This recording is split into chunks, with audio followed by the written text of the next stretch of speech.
दोस्तों ये कहानी है दो ऐसी लड़कियों की जिनके साथ कुछ लड़के बार बार जबरदस्ती करते हैं, लेकिन उन दोनों लड़कियों ने हार नहीं मानी और उन सब लड़कों से एक एक करके अपना बदला लिया। चलिए जानते हैं कैसे। तो कहानी की शुरुआत में हम दो लड़कियों कैटी और नैन्सी को देखते हैं, जो एग्रीकल्चर की स्टूडेंट थी और अब वो स्टडी करने के लिए न्यूयॉर्क के एक फार्म में जाने वाली थी। इस बात से वो दोनों बहुत ज्यादा खुश थी। वो दोनों आपस में बात करती हैं कि इस बहाने वो न्यूयॉर्क भी घूम लेंगी और वहाँ खूब सारी शॉपिंग भी कर लेगी। अगली सुबह उन दोनों को लेने उनके अंकल जैसन आते हैं, जो कि एक FBI एजेंट थे। जब वो दोनों जैसन के घर जाते हैं तो वहाँ उनकी मुलाकात जैसन की गर्लफ्रेंड से होती है, जो उन्हें देखकर बहुत खुश होती है। अब नए शहर में आने के बाद कैटी और नैन्सी अपना नाम भी नया रखने का सोचती हैं। जहाँ कैटी अपना नाम हैदर तो वहीं नैन्सी अपना नाम रैपली रखती है। अगले दिन जैसन उन्हें बस स्टॉप पर लेकर जाता है, क्योंकि कैटी और नैन्सी को स्टडी के लिए एग्रीकल्चर फार्म जाना था, जहाँ पर जैसन इन दोनों के साथ ही न्यूयॉर्क जाने वाली बस का वेट करने लगता है। कैटी जैसन को ये कहते हुए वहाँ से जाने के लिए कहती है कि अब वो यहाँ से चली जाएंगी और फार्म पहुँचकर उन्हें मैसेज कर देगी, जिस पर जैसन उन्हें कोड वर्ड इस्तेमाल करने के लिए कहता है, जिससे कि वो समझ सके कि वो लोग सेफ हैं। कैटी कहती है कि मैं एप्पल वर्ड यूज करूंगी, लेकिन जैसन कहता है कि तुम्हें हर बार अलग अल्फाबेट वर्ड का यूज करना है ताकि कोई तुम्हारे कोड वर्ड को ना समझ सके। यहाँ पर रोड से गुजर रहे दो लड़के कैटी और नैन्सी को देखते हैं।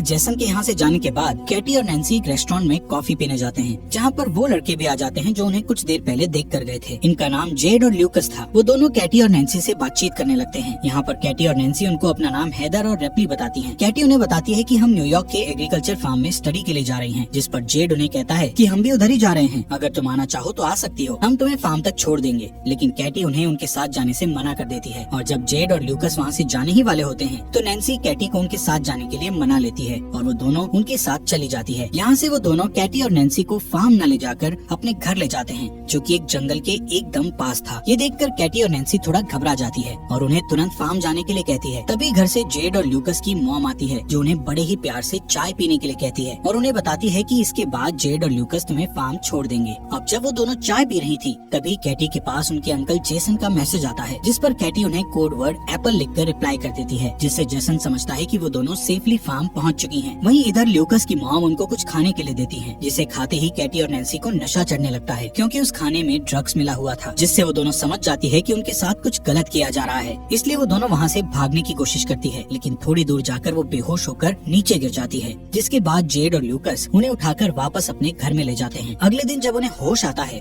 तो वो दोनों खुद को जंगल में पाती हैं। उनके हाथ लोहे की जंजीरों से बंधे हुए थे। ये सब देखकर वो दोनों बहुत ज्यादा डर जाती हैं और हेल्प के लिए चिल्लाने लगती हैं। तभी वहाँ जेड आता है और उन्हें बताता है कि तुम जंगल की ऐसी जगह पर हो जहाँ दूर दूर तक कोई भी इंसान नहीं है, इसलिए तुम्हारे चिल्लाने का कोई फायदा नहीं है। कुछ देर बाद वहाँ बोरिस नाम का एक आदमी आता है, जो कैटी को उसका फोन दिखाता हुआ उससे कहता है कि तुम्हारे फोन पर किसी जेसन नाम के आदमी ने मैसेज किया है, जिसे तुमने पिछली बार मैसेज में उसको एप्पल लिखकर भेजा था। वो उन दोनों से इसका मतलब पूछने लगता है, जहाँ कैटी उन्हें बताती है कि एप्पल एक कोड वर्ड है, जिसका मतलब है कि वो लोग ठीक हैं। इसके बाद बोरिस जैसन को रिप्लाई करता हुआ लिखता है कि सब कुछ ठीक है, हम फन कर रहे हैं, और कोड वर्ड के लिए वो एप्पल भी लिखता है। इसके बाद वो लोग कैटी और नैन्सी को उनके सामने ही नहाने के लिए फोर्स करते हैं कि तभी वहाँ एक शेरिफ नाम का पुलिस ऑफिसर आता है, जिसे देखकर कैटी और नैन्सी उनसे मदद मांगने लगती है, लेकिन तभी उन्हें पता लगता है कि वो पुलिस ऑफिसर भी जेड और ल्यूकस के साथ मिला हुआ है। ये देखकर वो दोनों ज्यादा डर जाती हैं। यहाँ कैटी और नैन्सी उनको समझाने की कोशिश करती है कि प्लीज हमें यहाँ से जाने दो, हम किसी को कुछ नहीं बताएंगे, लेकिन वो लोग उनकी एक नहीं सुनते। वो पुलिस वाला वाइग्रा की गोली खाता है और अपने लिए कैटी को चूज करता है। इसके बाद हम उस पुलिस ऑफिसर को कैटी के कंटेनर से बाहर आते देखते हैं, जिससे हमें पता लगता है कि उसने कैटी के साथ जबरदस्ती किया है। वहीं दूसरी ओर हम जैसन को देखते हैं, जिसको कैटी और नैन्सी की बहुत चिंता हो रही है, क्योंकि कैटी ने मैसेज में एप्पल वर्ड को दोबारा इस्तेमाल किया था। वहीं उधर वो लोग कैटी के कंटेनर में एक सन की नशेड़ी आदमी को भेजते हैं, जो उसके पेट पर जलती हुई सिगरेट लगा देता है, जिससे कैटी जोर जोर से चीखने लगती है। इसके बाद वो कैटी के साथ जबरदस्ती करता है। यहाँ पर ये सभी लोग हैवानियत की सारी हदें पार कर चुके थे। ये लोग कैटी और नैन्सी से जबरदस्ती धंधा करवा रहे थे। वहीं जैसन कैटी और नैन्सी के बारे में पता लगाने के लिए न्यूयॉर्क एग्रीकल्चर फार्म पर कॉल करते हैं, तो उन्हें वहाँ से पता चलता है कि वो दोनों तो एक बार भी यहाँ नहीं आई हैं। यहाँ पर जैसन समझता है कि वो दोनों किसी बड़ी मुसीबत में हैं, इसलिए वो तुरंत उनको ढूंढने के लिए निकल जाता है। वहीं कैटी और नैन्सी के साथ और भी ज्यादा बुरा हो रहा था, क्योंकि अब जो अगला कस्टमर था उसके आने से पहले जेड और ल्यूकस उन दोनों के मुंह पर मास्क पहना देते हैं और वो कस्टमर भी एक पिग वाला मास्क पहन लेता है। इसके बाद जेड और ल्यूकस उस कस्टमर को कैटी और नैन्सी के चेहरे से मास्क उतारकर उस कस्टमर को उनके चेहरे दिखाता है। कैटी और नैन्सी उस पिग मास्क वाले आदमी को देखकर और भी ज्यादा डर गई थी। यहाँ पर वो बंदा नैन्सी को चूज करता है और उसे कंटेनर में ले जाकर उसके साथ जबरदस्ती करता है। उसके जाने के बाद जब कैटी नैन्सी के पास जाती है तो वो देखती है कि नैन्सी की हालत बहुत ज्यादा खराब हो गई है। वहीं दूसरी साइड जेसन पुलिस स्टेशन पहुँचता है और वहाँ पर उसे वही पुलिस ऑफिसर मिलता है जिसने कैटी के साथ जबरदस्ती की थी। जैसन उसे कैटी और नैन्सी की किडनैप के बारे में बताता हुआ कहता है कि वो भी एक FBI एजेंट है, जिस पर वो पुलिस ऑफिसर जेसन से पूछता है कि आपको कैसे पता कि वो दोनों किडनैप हुई हैं, जिस पर जेसन उससे कहता है कि उसने अपनी भतीजी कैटी को एक कोड वर्ड एक बार ही इस्तेमाल करने के लिए कहा था, लेकिन कैटी ने एक ही कोड वर्ड को दोबारा इस्तेमाल किया है। वहीं जंगल में बोरिस को ये सारी खबर उस पुलिस ऑफिसर ने दे दी थी कि कैटी के अंकल एक FBI एजेंट हैं और कैटी ने हम लोगों को उस कोड वर्ड के बारे में गलत इन्फॉर्मेशन दी थी। बोरिस जेड को कैटी के कंटेनर से थोड़ा दूर ले जाकर उससे बात करता है कि इन दोनों लड़कियों को जल्द से जल्द ठिकाने लगाना होगा, वरना हम मुसीबत में पड़ सकते हैं। वो जेड को कहता है कि हमें शहर से आने वाली नई लड़कियों को भी पकड़ना है। कैटी अपने कंटेनर के पास खड़ी होकर चुपके से उनकी ये सब बातें सुन रही थी। इसके बाद बोरिस कैटी के कंटेनर में जाकर उसके साथ जबरदस्ती करता है। दूसरी ओर जेसन भी रेस्टोरेंट में पहुंचता है जहाँ पर कैटी और नैन्सी को वो दोनों लड़के मिले थे। जेसन वहीं काम कर रहे एक आदमी से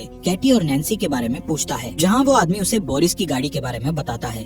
अगले दिन कैटी नैन्सी को बताती है कि वो लोग उन्हें मारने की प्लानिंग कर रहे हैं। तभी वहाँ जेड और बोरिस उसी नशेड़ी आदमी को अपने साथ लाते हैं जिसने कैटी के साथ जबरदस्ती की थी। वो उस नशेड़ी आदमी को कहते हैं कि हम दोनों जल्दी ही वापस आते हैं, तब तक तुम इन दोनों पर नजर रखना कि कहीं ये यहाँ से भाग न जाएं। उनके वहाँ से जाते ही कैटी उस नशेड़ी को अपनी ओर अट्रैक्ट करती है और उसे अपने साथ इंटीमेट होने के लिए उकसाती है। अब जैसे ही कैटी उस नशेड़ी के करीब जाती है तो कैटी उसके गले पर जोर से काट लेती है, जिससे उसके गले से खून निकलने लगता है और वहीं पर उस नशेड़ी की मौत हो जाती है। इसके बाद वो दोनों अपनी हथकड़ियाँ खोलकर वहाँ पर छुप जाती हैं और जब वो पुलिस वाला वहाँ पहुँचता है तो वो दोनों चुपके से उसकी गाड़ी लेकर वहाँ से निकल जाती हैं। यहाँ से वो दोनों एक मॉल में जाकर बहुत सारा अजीब सा सामान खरीदती है, जैसे हथौड़े, बहुत सारी कीलें, टेनिस बॉल और बहुत खतरनाक हथियार। इसके बाद वो मॉल के कैशियर के पास जाकर उससे बोरिस के घर का एड्रेस पूछती हैं, जिस पर वो उन्हें बोरिस के घर का एड्रेस बता देता है। वहीं जेसन बोरिस की कार इंश्योरेंस कंपनी में पहुँचता है और वहाँ पर उसे बोरिस के घर का पता मिल जाता है। यहाँ बोरिस अपने घर पर म्यूजिक लगाकर एंजॉय कर रहा था कि तभी वहाँ कैटी और नैन्सी आती हैं और टेनिस बॉल पर बहुत सारी कीलें लगाकर उसके मुंह पर मारती हैं, जिससे वो बेहोश हो जाता है और जैसे ही उसे होश आता है तो वो खुद को टेबल से बंधा पाता है। बोरिस उन्हें खुद को छोड़ने के लिए बहुत सारे पैसों का लालच देता है, लेकिन कैटी और नैन्सी को तो सिर्फ अपना बदला चाहिए था। यहाँ उनके अंकल जेसन भी बोरिस के घर के बाहर पहुँच गए थे। वहीं घर के अंदर कैटी और नैन्सी बोरिस से उस मास्क वाले आदमी का एड्रेस पूछती हैं, जिस पर बोरिस उन्हें उसका एड्रेस बता देता है। इसके बाद वो दोनों उसके पिछवाड़े में कीलों से भरा हुआ एक बेसबॉल घुसा देती हैं। बोरिस के चिल्लाने की आवाज सुनकर जेसन जल्दी से घर के अंदर जाता है, जहाँ पर जेसन को बोरिस मरा हुआ दिखता है। तभी उसे घर के पीछे गाड़ी की आवाज सुनाई देती है और जब तक वो बाहर जाता है तब तक कैटी और नैन्सी गाड़ी लेकर निकल चुकी थी। जेसन जल्दी से वापस पुलिस स्टेशन जाता है और उस पुलिसमैन से दोबारा कैटी और नैन्सी के बारे में पूछने लगता है। तभी जेसन कैटी को कॉल लगाता है तो उसे पता लगता है कि कैटी का फोन उस पुलिसमैन के पास ही है। अब इससे पहले कि जेसन कुछ कर पाता, पुलिसमैन उसके पीछे गन पॉइंट करके खड़ा हो जाता है। दूसरी ओर कैटी और नैन्सी एक चर्च में पहुंच जाते हैं, जहां हमें पता चलता है कि वो पिग मास्क वाला आदमी कोई और नहीं बल्कि इस चर्च का फादर है। इसके बाद नैन्सी एक बेसबॉल बैट लेकर वहां उसके पास पहुंचती है तो वो नैन्सी को एकदम से पहचान लेता है और तभी कैटी पीछे से उस पर बेसबॉल से अटैक करके उसे बेहोश कर देती है। वो दोनों उसे गाड़ी के पीछे बांधकर घसीटते हुए टाउन में लेकर आती हैं और वहाँ एक दुकान से माचिस और पेट्रोल खरीदकर उस पर पेट्रोल छिड़क कर उसे जिंदा ही जलाकर मार डालती हैं। वहीं जेसन को उस पुलिस वाले ने कैद कर रखा था। कुछ देर बाद वो दो नई लड़कियों को किडनैप करके वहाँ लाता है और जब वो उन लड़कियों के साथ जबरदस्ती करने लगता है तभी पीछे चुपके से कैटी और नैन्सी वहाँ आकर बेसबॉल से उसके सर पर अटैक करके उसे बेहोश कर देती हैं। जब उसे होश आता है तो वो खुद को कुर्सी से बंधा हुआ पाता है और उन दोनों से माफी मांगने लगता है। तभी कैटी गन में सिर्फ एक बुलेट डालकर उसे डराती है और वो दोनों बारी बारी से उस पर गन से शूट करने लगती है, लेकिन वो सभी शूट में बच जाता है, जिससे वो थोड़ा मुस्कुराता है। लेकिन अगले ही सेकंड में कैटी उसे फाइनल शूट करके जान से मार देती है। इसके बाद कैटी और नैन्सी वहाँ मौजूद दोनों लड़कियों को पूरी तरह से फ्री करके उन्हें जेसन को खोलने के लिए कहती है और खुद वहाँ से चली जाती हैं। वो लड़कियाँ जेसन की रस्सी खोलकर उसे बताती हैं कि उन लड़कियों ने हमें ऐसा करने को कहा। यहाँ पर जेसन को पूरी बात समझ आ जाती है कि वो दोनों लड़कियाँ कोई और नहीं बल्कि कैटी और नैन्सी ही हैं। वहीं हम जेड और ल्यूकस की मॉम को देखते हैं जो इस समय ड्रिंक कर रही थी। तभी उसे अजीब सा नशा होने लगता है, जिससे वो वहीं पर गिरकर बेहोश हो जाती है। इसके बाद जब उसे होश आता है तो वहाँ कैटी और नैन्सी ने उसको बेसमेंट में कुर्सी से बांध रखा होता है। उन दोनों ने जेड को भी उसके बिल्कुल सामने